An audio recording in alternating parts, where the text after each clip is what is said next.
ยวค่อยขึ้นมาจากสวรรค์มาถึงคำมวลเที่ยวพระบาทสิโคตตะบองแล้วเสริมสวนสร้างสรรค์พอมวลที่หันไว้วานอยู่บ้านห้วยนางลีมาเที่ยวลินให้สุขสำราญแล้วค่อยกายผ่าน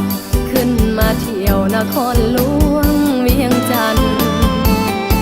มีงานสร้างสรรค์อยู่เวียงจันทร์อย่าลืมเดินหน้าชมสาวน้อยหน้ามนยังคอยท่าอยู่หันไว้วา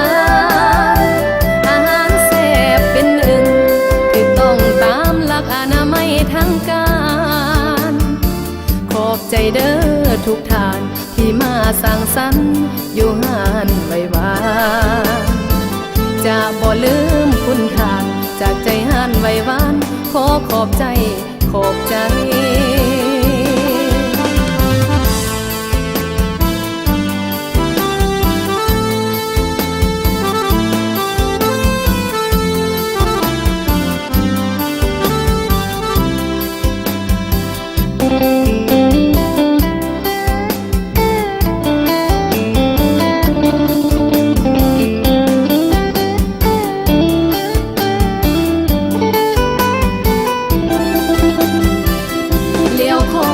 ขึ้นมา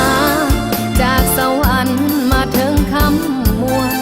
เที่ยวพระบาทสิโคตตะบองแล้วเสริมสวนสร้างสรรค์พอมวลที่หันไว้วานอยู่บ้านห้วยนางลีมาเที่ยวลินให้สุขสำราญ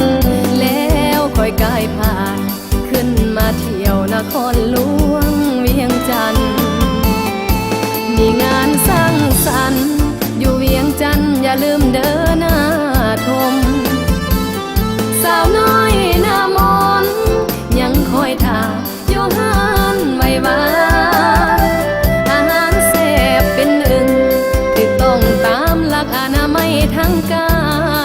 รขอบใจเด้อทุกท่านที่มาสร้างสรรค์อยู่หันไว้วานจะบ่ลืมคุณทานจากใจหันไว้วานขอขอบใจขอบใจ